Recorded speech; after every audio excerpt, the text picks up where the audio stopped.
Remember when I was 12 or 13 years old, I used to get teased a lot at school. I was a bit different from the other kids. I was very quiet. I wanted the bullying to stop, so I remember getting into my room one day and thinking to myself, I need to get tougher, I need to get stronger.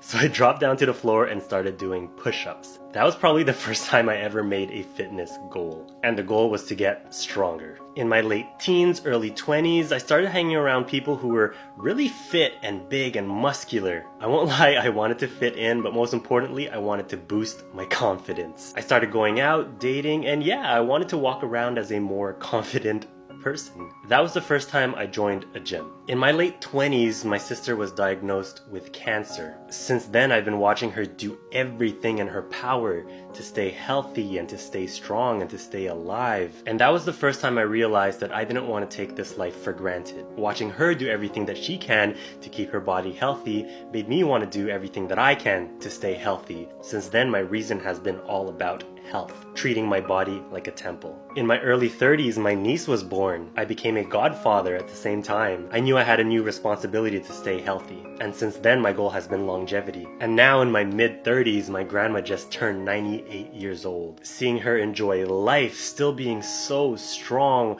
watching her great-grandchildren grow. And that's something I want too. My goals and reasons have always adapted and changed throughout the years, but I always had a goal, I always had a why. When you have a why, quitting is no longer an option. You're gonna do everything in your power to achieve that goal. So if you're struggling in your journey, find your why.